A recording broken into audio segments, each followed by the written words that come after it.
Pronoun का एक rule है जो इस तरीके से है। A relative pronoun is written exactly after its true antecedent. यानी एक रिलेटिव प्रोनाउन को सेंटेंस में कहाँ लिखते हैं?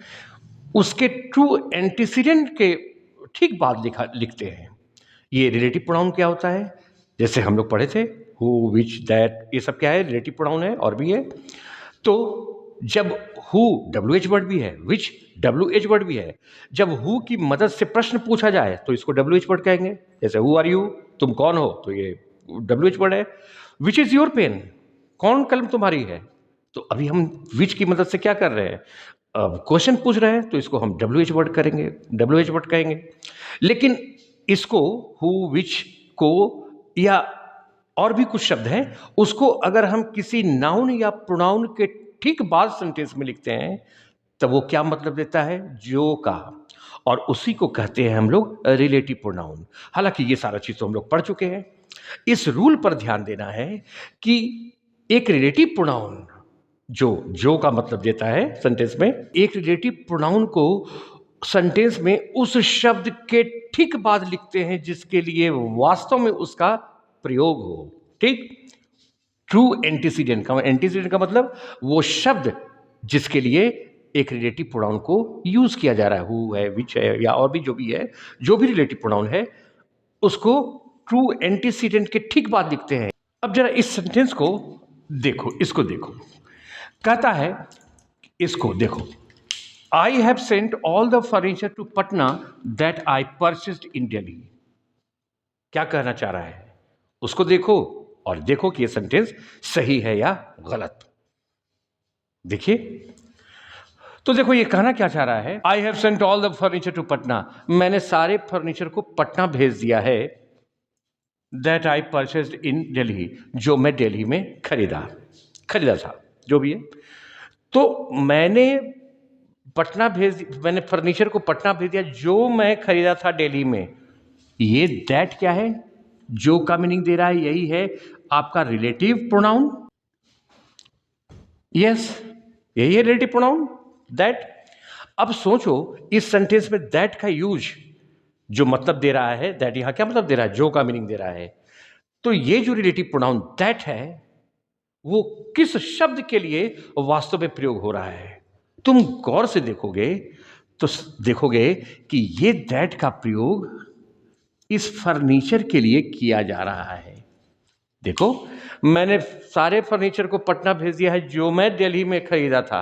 जो मैं खरीदा था, जो क्या खरीदा था? फर्नीचर को खरीदा था। यानी इसी शब्द के लिए ये रिलेटिव प्रोनाउन दैट लगा हुआ है।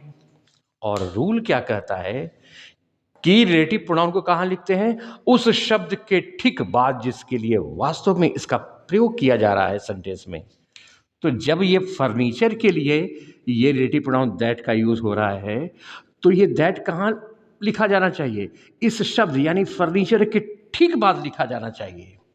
तो ये सेंटेंस आपका गलत है। तो इसको करेक्ट करके हम लोग ऐसे लिखेंगे, आई have sent all the furniture के ठीक बाद दैट, क्योंकि इसी के लिए दैट का यूज हो रहा है। I have sent all the furniture that I purchased in Delhi to Patna. अब ये सेंटेंस सही हुआ, क्योंकि दैट का यूज किसके लिए हो रहा है? फर्नीचर के लिए। तो इसी शब्द के ठीक बाद हम दैट को लिखेंगे। रिलेटिव प्रोनाउन को अपने ट्रू एंटीसीडेंट के ठीक बाद लिखना चाहिए। तो फर्नीचर इसका ट्रू एंटीसीडेंट है। ट्रू एंटीसीडेंट मतलब वो शब्द जिसके लिए रिलेटिव प्रोनाउन का प्रयोग किया जा रहा है। तो इसी फर्नीचर के लिए दैट का यूज हो रहा है। तो हम लोग इस तरीके से लिखेंगे, इस फर्नीचर के ठीक बाद दैट आ गया, सेंटेंस करेक्ट हो गया। अब इस क्वेश्चन को पढ़िए। I have read the Wordsworth poetry who was a great poet. No error. कहां एरर है बताइए? ये क्या कहना चाह रहा है? मैंने पढ़ा है वर्ड्सवर्थ के पोएट्री को, जो एक महान कवि थे। अब यहां पर रिलेटिव प्रोनाउन क्या है? हु है। नाउन प्रोनाउन के ठीक बाद जो आया वही रिलेटिव प्रोनाउन। ये जो का मीनिंग दे रहा है, और यही जो है क्या है? यही जो है हु ही रिलेटिव प्रोनाउन है। अब इस हु का यूज वास्तव में किसके लिए किया गया है? जरा सोचो। उसके लिए तुमको फिर से पढ़ के देखना होगा। मैंने पढ़ा है वर्ड्सवर्थ के पोइट्री को, जो महान कवि थे, यही ना। अब ये जो का प्रयोग किसके लिए किया गया है? जो एक महान कवि थे। कौन महान कवि थे? ये पोएट्री थे कि वर्ड्सवर्थ थे? कौन थे?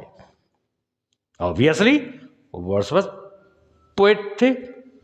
तो ये इस शब्द के लिए हु का यूज किया गया है, यानी इस हु रिलेटिव प्रोनाउन को इस वर्ड्सवर्थ के ठीक बाद लिखा जाना चाहिए।